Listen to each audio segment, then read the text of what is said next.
part of me, your honor. I ain't trying to make you nervous, but can you help find a way to fit 187 on my jersey? My teammate just left the game with 65. His name is Pluck. He give him in the peel somehow. It's good. Man, I'm cooling, man. You cooling? Yeah.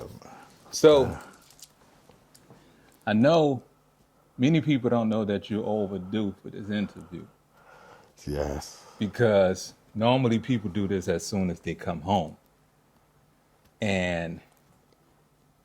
But you, on the other hand, you have the privilege to privilege the people with your experience of just coming home and dwelling within a few where they can get the experience from you, not just coming home and how it feels, but you've been home a little minute now. Yes, sir. You know? So, in case y'all don't know, welcome to Pluck. You know, we call him Pluck. I'm gonna let him introduce himself. You introduce yourself to the people. Wow. My name's Sidney. In Georgia, they call me Big Round, and they know. But while I'm from New Orleans, Louisiana, I'm better known as Pluck. And, you know, of course, there are reasons behind when we get these nicknames, you know, and we'll get into that a little later, you know what I mean? But I would like to start with, for the people that know me, I'm doing this interview for not just the typical audience, but, you know, for the people that know us and history. So this is I would like to say, some people used to say I'm the Broad Street bully, but this is the original bully. The real bully.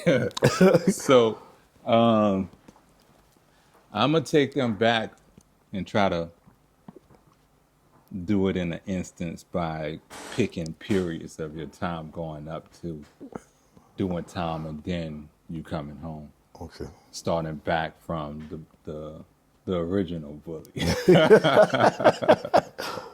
Whoa. So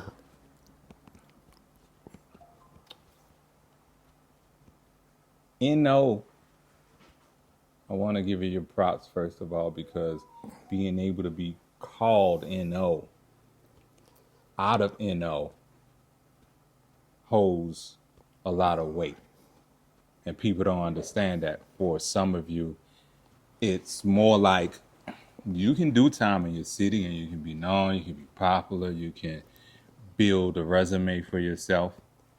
I'm talking corporate, but you know, street credit, as we say. But sometimes that don't carry on with you, especially when you cross lines to other states. You got to rebuild and start that over with. So I know you already had somewhat foot in Georgia and Atlanta, so people already kind of knew you and everything. But can you explain to them the difference in somebody crossing state and going to a jail facility versus somebody crossing state and having a little reputation already that you don't have to really, you know what I'm saying, get caught up in too many people trying you and all? Mm-hmm. Well, you know, when I first come to Georgia back in the late 80s, Mm-hmm. when I came to Georgia in 88, 89, with my experience of being off the poacher in New Orleans. Mm-hmm. I was 13, 14 in age, but in street credit, I was 24, 23 in age. I was not doing the average thing that a 13-year-old, 14-year-old would do. Yeah. I was already knocking individuals out. I could tell when someone trying to set you up. I could tell when a robbery about to go down. I could tell and see all kind of cutthroat things from a mile away. So when I got up here, I used to enlighten other individuals was about to happen. And they asked me, how you know that to be so young? So the man think that all where I'm from.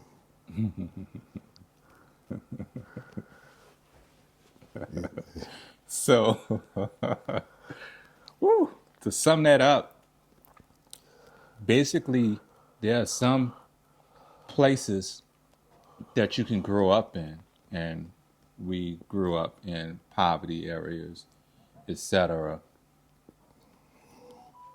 It can become your safe haven for travel because you have basically matured so fast. So when you go to other places, it's to your advantage that some people didn't get there yet. They don't know the things that you know.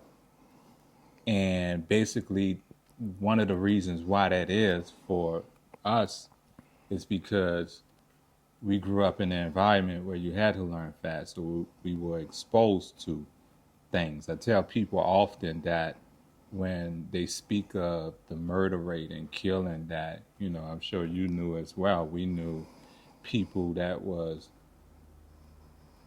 7-year old and murdering, 10 years old. So in other states, it starts way later. So when you take that and you realize, okay, for a kid to be doing certain things, it's not so good, but if you're going from a poverty area to another poverty area, it's kind of advancing yourself, and it's almost like an indirect blessing because you ain't getting caught up like you just said. You're not getting robbed, jacked, or killed because you can already see it coming.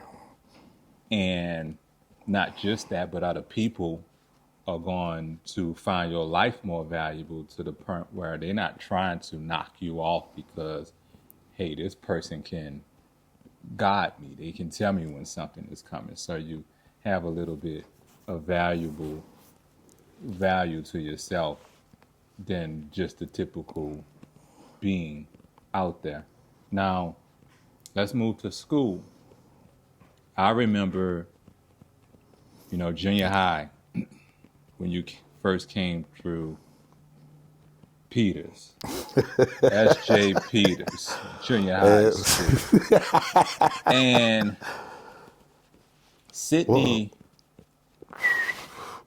it was later in the years that I matured, and it always conflict with me because you're one of the people, just like Blow, rest in peace, from the Johns, and it's crazy that y'all still kin. y'all got the same DNA. But and I don't know if you ever considered this, but when looking at you guys from the youth view, I got older and I was like, man, they could have been boxers if our city had the opportunity to offer that. Yeah. If they had the right guidance and publicity and opportunities, that somebody would have seen you knocking all the people you knocked out in junior high school and said, oh no, we gotta get him and put him over here so we can, do some athletic things with. So I have seen guys, unfortunately, that, it's still good to have that skill set because you can protect yourself. But how was it, and what inspired you to be that bully in junior high school? Well, back then, I was angry at the world. Mm-hmm. Losing my grandfather. A guy walked me across the street, then went back and killed my uncle. So I had a lot of anger Oh. built up, you know. So therefore, I took it out on everybody I didn't fuck with. You know, I had zero tolerance for everyone, unless you was my family, and some of them need much guiding. All my brothers, my rounds, you know. And far as me in high school, junior high, Yeah, junior high. man, it was beautiful. Because, like he said, at Samuel J. Peters, it was better known as State Juvenile Penitentiary, and only the strong survived there. Isn't that something you stated that is a piece that I often forget. Our junior high school was right across the street from the jail. So Yeah. what happens? When something big break out, everybody from the jail runs to the school. And you don't even have to catch a ride to jail. Yeah, They walk you to jail. straight across the street to jail. That is Yeah, crazy. that's crazy. I know. forget that. But yeah, I remember, I tell people as far as my workout goes, right? That it's like, hey, you've been working out your whole life. Like I've been working out since 11 years old. And people ask, well, wow, what made you work out? But you know, I live across the street from Peters. That's right. So looking at Peters was like looking at a jail. It was inevitable. I had to go to junior high. To Peters, right? So I'm already looking at the fights every day, the things that's going down, the police having to come out or whatever.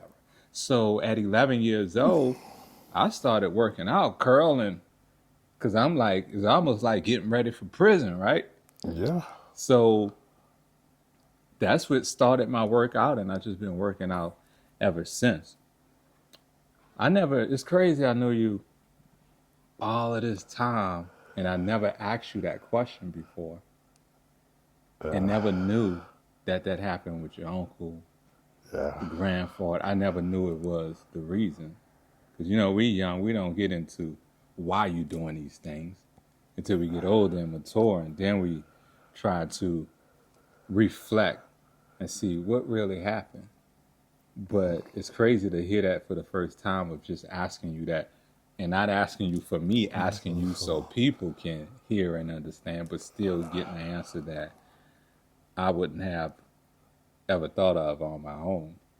But that's also the exposure that he was talking about at the beginning. Like, imagine somebody walking you across the street to get you out the way so you won't see, but just to go back across the street and murder your uncle, your family member. And that can have you edgy, you know, not trusting a lot of people and all. So from what I know in junior high school, it was almost like every day Yeah. there was going to be a fight. Yeah. Somebody gonna see me get out every and day. the whole school was coming because they knew, like, oh, gather around. It was like a boxing match or whatever. It definitely was. And that brings about the question, how did you choose?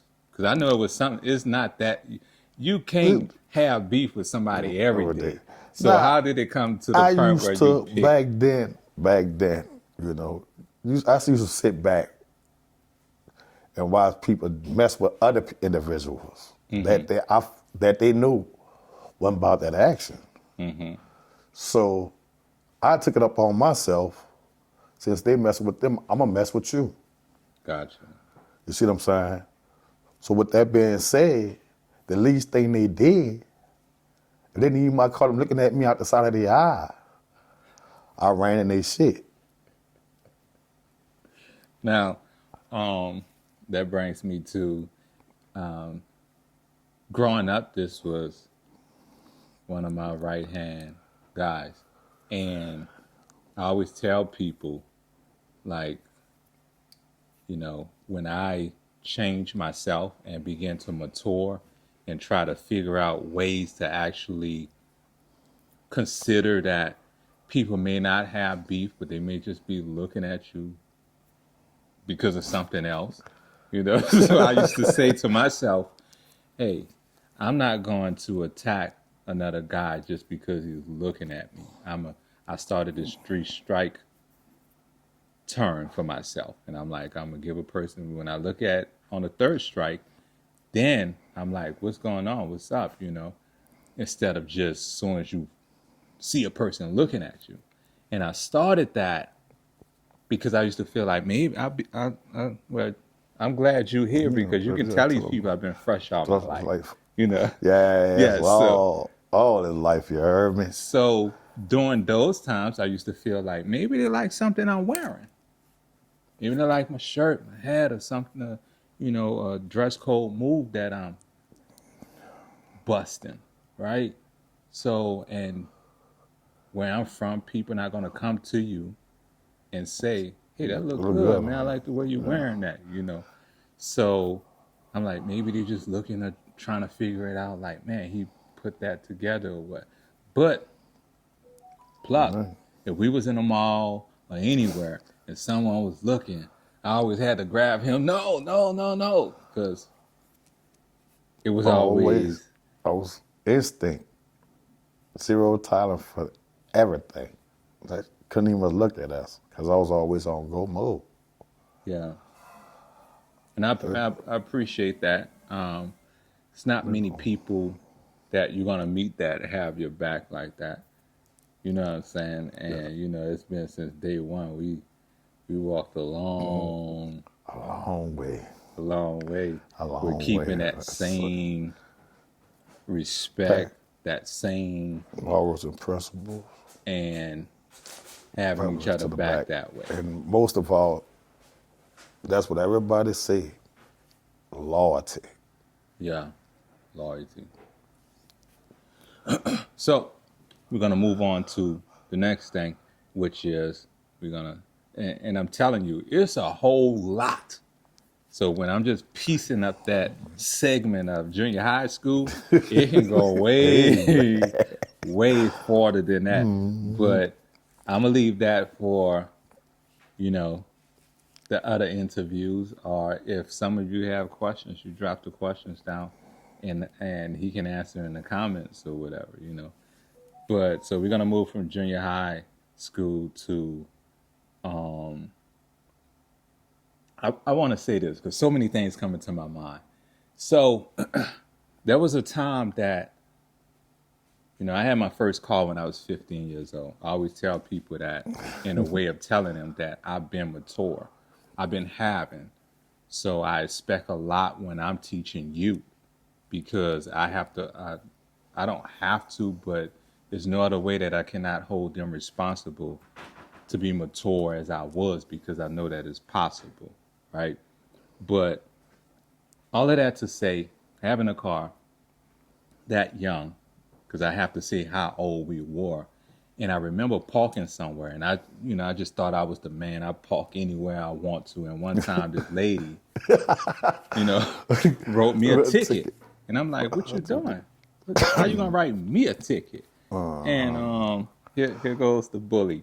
I felt played because she wrote my guy a ticket. His car was my car, So what I did was I snatched her ticket book and took off running.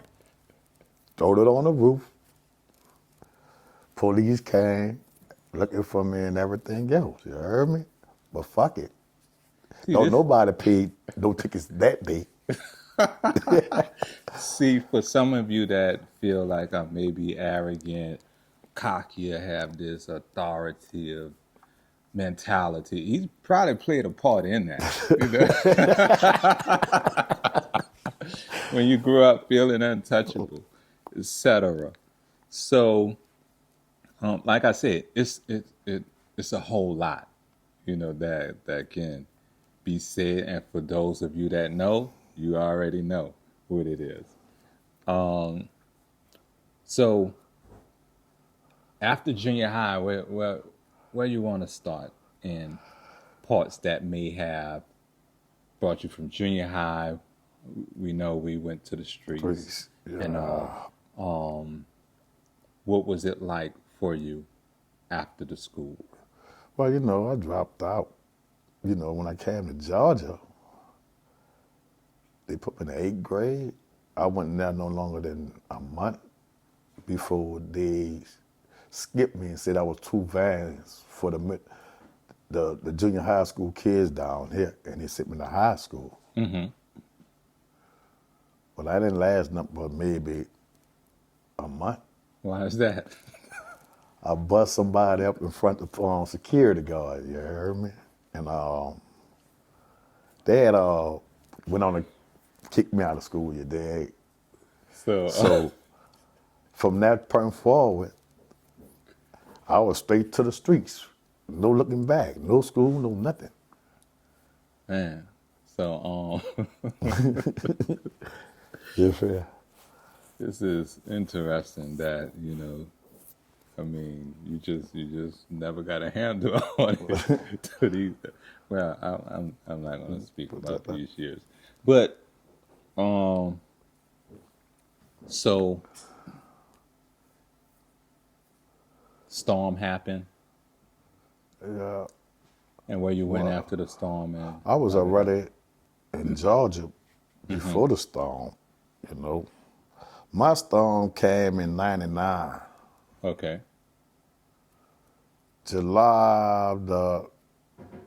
From July the 10th to the 12th, that was when my storm came in my life. mm-hmm.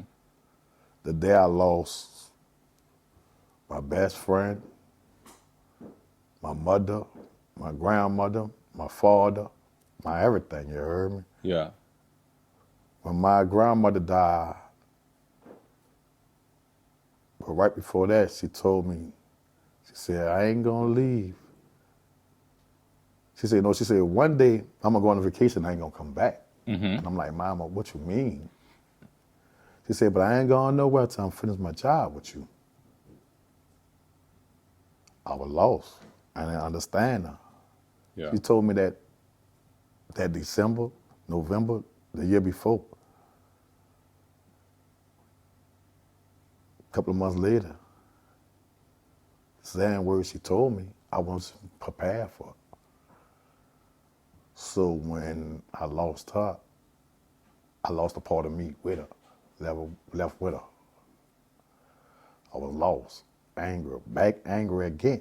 mm-hmm. So on her dying days, she asked me to go with my mother. Mm-hmm. So I came back up here to Georgia with my mother, but I was running from it.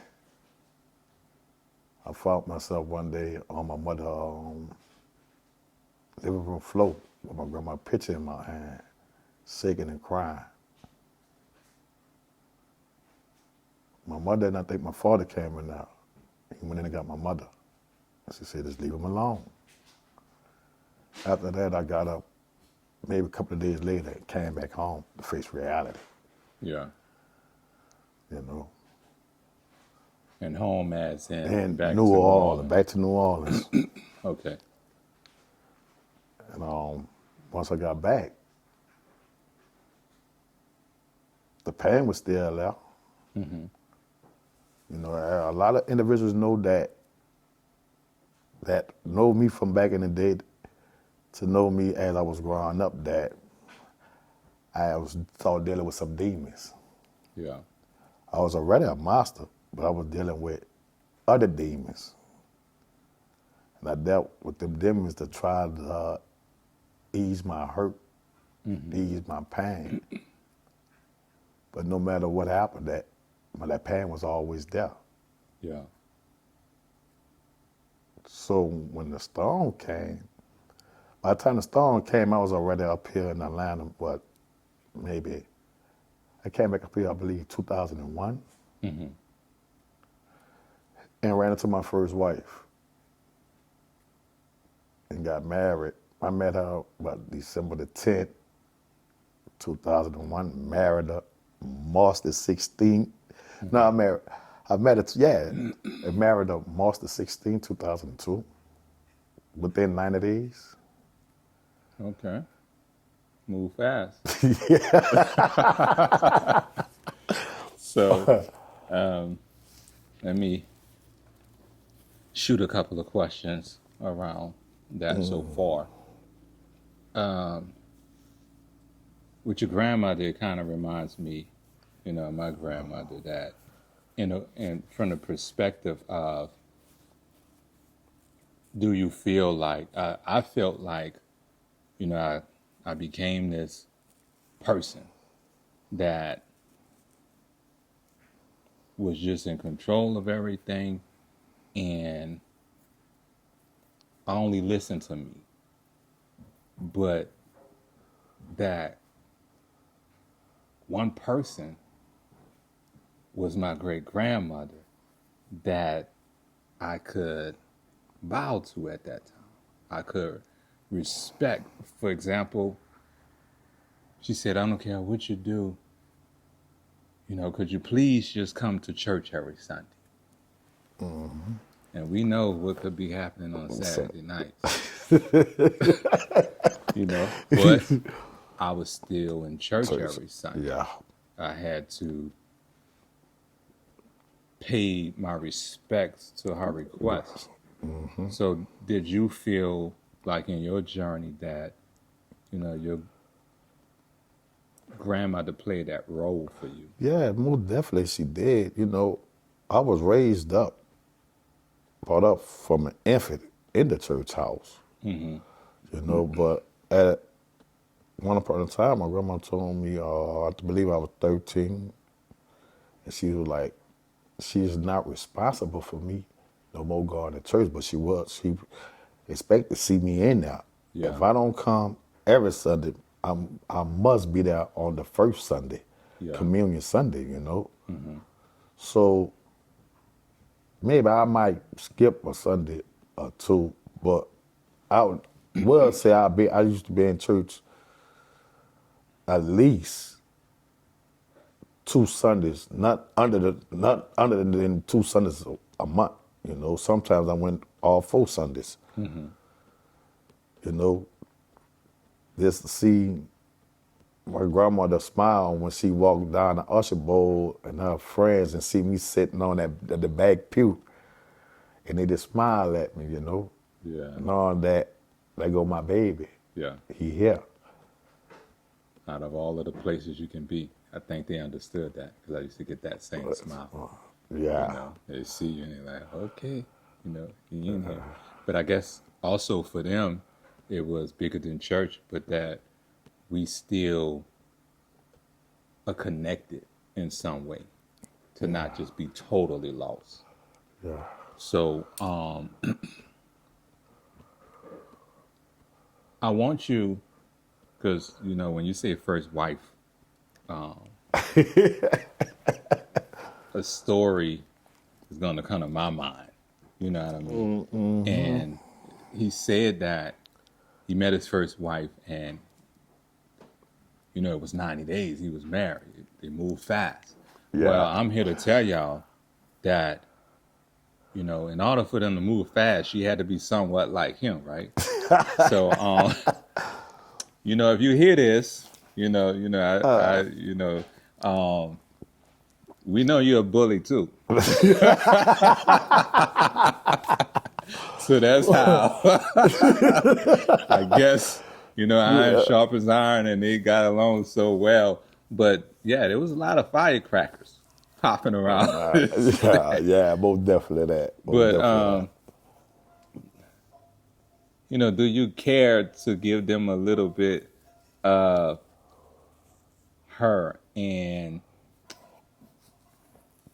from one of the stories or whatever? Yeah, all right. One day, once I met her, a couple of days later, I moved in with her. We doing our thing. So one night, she was like, baby, let's go out. I'm like, all right. I had a blue Steel 357 at that time. Mm-hmm. And I was like, well, baby, put this I went out the door, about 8 guys, 9 female were like, who that is? They say no. Oh, who that is? You know? To make a long story short, they call themselves playing with me. So they surround me. I told them I'll fight them all, form a soul train line after they jump me, you know? So it was just this one particular one. He grabbed a ball and stuff, you know. At that time, I heard something go clack. So when I looked to the side, it was my woman saying, huh. I looked at it and I grabbed it and I told him one time and one time only, get your little partner, because if you run up here with that bottle, I'm gonna send him for a ride in that long black lat. You know, instead of her saying, babe, no, none of that, she stood there. So as I was pulling off, you know, the guys holler out, don't worry about it, I know where you lay your head. Mm-hmm. And when he said that, that's all they heard with that bulldog barking. Yeah. I'm running behind him, you know. I'm thinking she about to leave me. I turn around, she right there with the door open. So, you know, after that following night, I asked her, would she be my wife, you know? Because anytime you're going to stand there and be right there with me on the side in a battle, in time of walk, that's somebody that I wanted to be with me at all times. Yeah. You know, because all my guys was in New Orleans at that time, you know. Yeah. So let me ask you this. With coming from your background and having resume, right? How does it feel to go to a place and understand like this would never happen at home or this would never happen around, and then have to face something like that? Like some guys don't know you. And we even understand that if those same guys would have known you, They then they know wouldn't their have. limit, yeah. Right. Well, you know, I faced through that a lot of times now, since I've been home this time. But before, you know what I'm saying, while I was still in my 20s, I went through it several times. You see what I'm saying? Because everywhere you go, you're going to have an individual want to test that water. Yeah. But back then, I didn't let them test it. I was pushing them in there. Yeah. When they dive in there, I was throwing them that life jacket, but at the same time, when they get to me, I took it from them and watched them drown. Yeah. You feel me? And with that being said I was spanking their ass as they came. Walmart, Kroger's, wherever. Yeah. Wherever. Wherever I seen you at, that's why I gave it to you at. You know? So, as life pan out, you've been through all of those things. And, of course, there's more things than we talking about here that we know each other personally. How does it feel to be here, like today? Not just here, because here is one thing, but here where you still have both of your legs, both of your arms, you're still mobile. It's a tremendous blessing, you know, because the individual that we were, nobody never thought we would make it to see this age. Now, the best thing ever happened to me was getting sent to prison. Prison made me realize life. It made me realize the things that I took for granted, the things that I never thought about. Made me realize how much I was missing out on. You know, that was my blessing. Yeah.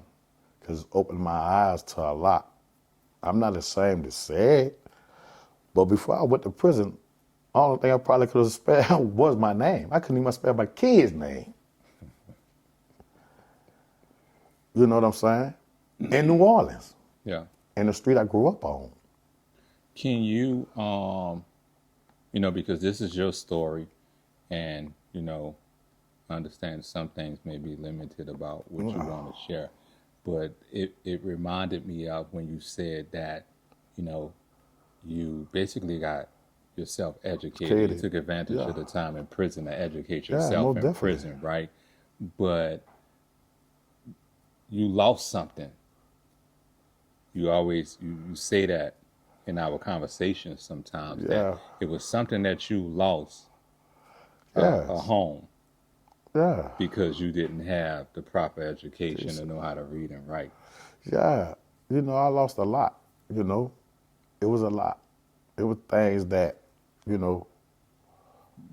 I felt that my grandma left for me. Yeah.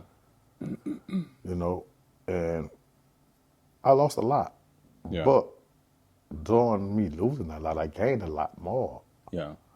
Because that would made me strive harder to learn how to read, spell, and comprehend. Yeah. Now you can't sit nothing in front of me, and I'm just going to sign it, look at it and say, okay. Right. I know what I'm reading now. Mm-hmm. I know what I'm looking at now. How did it make you feel when, the epiphany came? Like, man, this person did this to me. And, now that you have education and you when you look back and revisit some of the things that happened. So, well, I don't, be honest, and I don't know why I'm still like that. I don't hold no ill will towards them. Yeah. I don't look at them no different. Mm-hmm. I still love them. Yeah. Because that's how I was always raised. Yeah. Now, with that being said, I keep pushing because I know there's a better reward at the end for me. Yeah. Always. Yeah. So how much time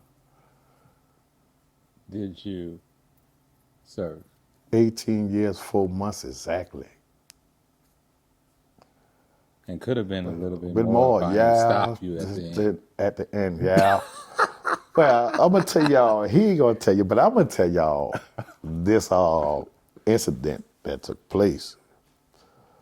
Well, my next wife was Dr. Anderson. Mm-hmm. Must speak on it.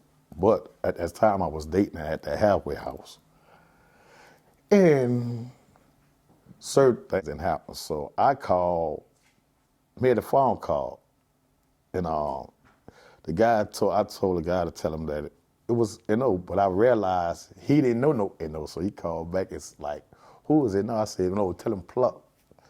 So, I'm like, I need to see you. He said, okay. He didn't ask me why. He didn't ask me when. He just said, okay. So my guy knew where I was. Where I was going to be at. The guy pulled up one day.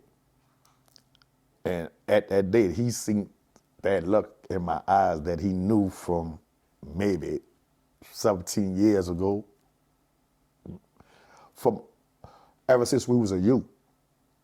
And he was like, what's up? So I tell him, I said, man, take me to such and such and such and such. He like, you sure? I'm like, yeah. He said, what you wrong or right? But the thing was, he was like, this time, he was like, no. What it is? He said, wait. So what he did was, he made a call for me. And he explained something to me, but he also explained something to her. But then he was like, wow, I'm looking at my brother, he's drowning. Are you going to throw a life jacket out there to save him? You remember that? Mm-hmm. So You know, later on that day, she saved me. She did everything she said she was gonna do. And that was one of the reasons why I didn't leave and didn't get the escape charge, Yeah. you know. So it's complicated when, things are already happening. You done 18 years and 4 months and et cetera. But then you're in a halfway house and you're on your way, to go home and everything is going well. And then things happen. And now you are already back.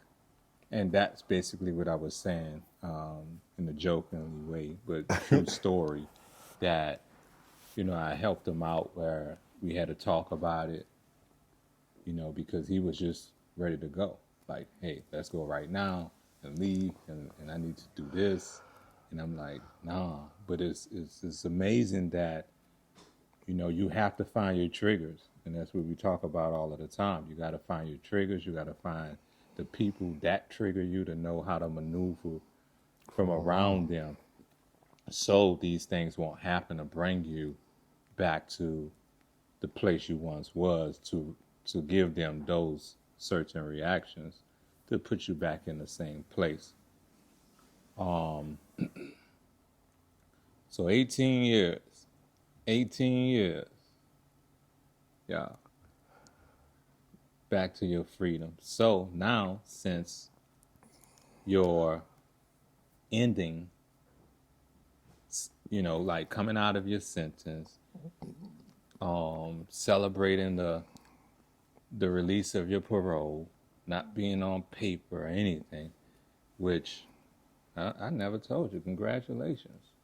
Thank you. Because it's the statistics on the average individual who come home from prison after doing a stretch. The statistics is a 97% chance they'll be back within 6 months to a year. That's the statistics. That's facts. Yeah.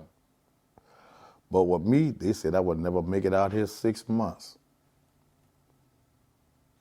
Look at me now. I love when the odds against me.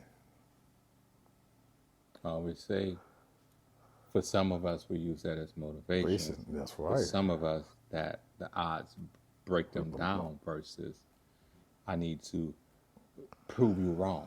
That's right. Me and B was talking about that, how in New Orleans, because I was saying you got to be careful once you leave New Orleans, because we motivate in reverse. We'll tell you, you ain't this, you ain't that, you ain't gonna never. Yeah. But basically, we want you to build from that to prove us wrong, not to sit in that and be broken. Yeah. So it's the same way. It's to our advantage when we see the odds against us. Yeah. It motivates us to prove it wrong. To prove all I'm wrong. Yeah. And I don't have nothing to prove to nobody because I've been there, my proving. But not the only person I got to prove it to is two. Me and him. So I want to say this to make sure I put this on record before we depart from this interview. Now, because I already exposed and pulling these questions out of him so y'all can see, yeah, he was a master. You know what I'm saying? So he can't deny that when I state this. And I tell everybody this every time we go somewhere, and I tell everybody this, that the thing that amazes me is that this guy was born on Christmas Day. And for our life journey through all of that time, I always like, how he born on Christmas? Be like Tasmania or something. Like, it's just, it's just amazing. But farther on, what's more phenomenal about that he was born on Christmas Day, and his mother's name is Mary. I haven't seen it nowhere else. Maybe it happened somewhere else in the world. The world is real big. But out of all the nice guys that could have been born on Christmas with a mother named Mary, he got that privilege. That's You know? right. That's right. 1976. Yeah, we got a question. So, Sidney, I hear 18 years. That's a long time. And coming from a woman that did time in prison as well, I heard you state that you educated yourself. I heard all the stories, the backstories from when you was a kid. You've been a monster your whole life. I'm trying to correlate you being having the mother or the grandmother you had, right? Yeah. And I often ask this gentleman too, because y'all didn't come from the streets. Y'all was raised in poverty-stricken areas where y'all had to see some things and do some things, whatever. But the foundation, your grandmothers, you know what I'm saying? Your grandmothers were a great foundation. I want to see you in church, right? Yeah. Coming from that foundation, what was it? The streets that made you, be that outside of what the foundation was in the beginning? Yeah, see, down now, it was, how can I say this, gorilla on gorilla. If you showed the sign of weakness down there as we was coming up, they ate on you. You know what I'm saying? I was never a prey. I always was a predator. So it was about not Man, the foundation, because we know it never was the foundation, because the foundation I had, my aunties, my mothers, my uncles, my grandmothers, was one of the best foundations I could ever have in life. Man. And to be honest, I felt that I was born with a silver spoon in my mouth because I never wanted for anything. Right. I didn't have to jump in the streets. I chose the streets. Right. The streets didn't choose me. I chose the streets because allowances, every clothes, motor, or elite mopeds, I had it all. You know what I'm saying? Anything I thought they thought I wanted. If I didn't, my grandma didn't get it for my auntie, went and bought it for herself, but also her nephew, all my aunties. So with that being said, that, I chose the streets, and that's why a lot of them was more upset with me because of the way they raised me, the way I was raised, and I drift off and did something totally different. Right. I guess I'm asking from that perspective because I didn't choose my life, and I wasn't born with a silver spoon in my mouth. So the things I chose to make my life better, you know what I mean, was because I didn't have that foundation, but different strokes for different folks. I guess I know I heard you say your grandmother, these foundations, whereas I didn't have that. So I created those lanes for myself. So I just wanted to see how, you became that person back then. So thank you for that. You're welcome. You're welcome. So, as I always say, you have it. We did it, gave it, you have it. Hopefully this interview with Pluck have helped some people, because this is natural for us to speak and, revisit the past and all.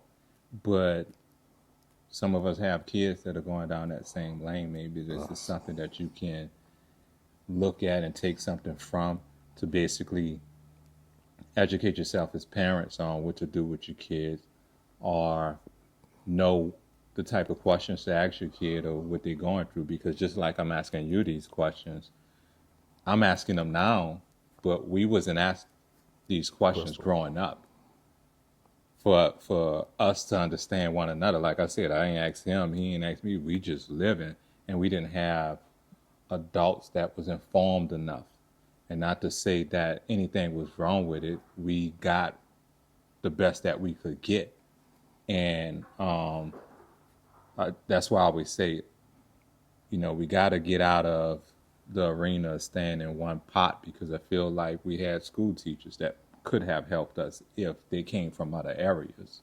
So being that we got school teachers that are from New Orleans, everything is from New Orleans, we only know what we know, and we only know what it is to give, our best to, as far as raising, parenting, etc., friendship, relationships, and all of this. Now you get out, you understand better, you're able to go back, revisit, dissect that lifestyle, and be able, that's why we're able to talk to other people now, kids, and say, hey, don't go this direction, go this direction instead, because we actually know what it's like. I do want to state the question that you asked about the foundation. It's, in my opinion, when I look at New Orleans, I don't see anything else outside of being able to just hit the streets. You can say, oh, there's an opportunity, you can be this or you can be that. But when you have starship in your heart and you are raised and blessed by the same foundations that we're talking about, in your mind, you want to do something to be able to bless them for giving you that. And then when you look at what's given, I'm not going to work at a McDonald's, Burger King, Popeyes, churches, bus driver, all of these minimum wage type payments. So that's the first step into the streets, because that's where the money is at. When you're seeing success, we're not seeing success in family. We don't have family members that are lawyers, doctors, judges, any of that. Everything we see that bling, shine, look nice, that's able to give money, pay rent, make the load easy, is through drug dealing. So it's not even that we're looking at it as illegal or a street life, but it's like, okay, this is how we're going to make money. Right. Now, once you get into that and start making money, now the jacker's coming to get you. You got to protect yourself. Now, that's when the whirlwinds start to happen. And before you know it, that's why I always say, I'm not a gangster. A lot of people dispute that, but I'm like, I'm just a normal person. But I had to do everything that I had to do, because it's just like, I'm just checking off the list as they're coming in. That's it. You know what I'm saying? That's a good one now. You know what I mean? So checking out the list as they coming in. Right. But do keep that in mind, that when you come from a great foundation, you also want them to see you as something. You know what I'm saying? We go to the parks and we play, football as kids, but then like he's saying, you also advance. So I'm playing football at a park, and then I realize when I'm playing football for him, there's no football team here. Mm-hmm. You know what I'm saying? So if I decide to do this, I'm looking forward to the end result. How I'm gonna be we ain't even had a basketball team in New Orleans. You know what I'm saying? So anything that you're gonna do, it still had to make sense on the back end, or it's just like a waste of time. So once again, those opportunities wasn't there. Is why when my daughter graduated, I'm like, nah, you're not staying here. A lot of them wanted her to go to school in New Orleans, go to college and everything. And I understood that. And she used to say, nah, I want to stay here because I want to help these people. I'm like, you can't help them unless you go get the knowledge from outside of the states and then bring it back. And I say, I bet you when you leave to do that, you're never going to want to come back. And now she's in and out of the country. There's no interest in going back there. You know what I mean? So just wanted to say that, because it's not just about choosing like, hey, I'm going to be a street person. It starts with, I want some starship. I want to make money. Especially as a man, I want to be able to take care of my mother, my sister, and all of this. But how I'm going to do that when there's no opportunities to do that? And, I can go on because, we had race issues back then as well. But I'm not going to hold y'all any longer. We're going to sum this up. My man Pluck here. Man, I'm proud of you for this interview. And I'm privileged to give this man his first interview. Yeah, well, definitely. This definitely was my first, but it won't be my last.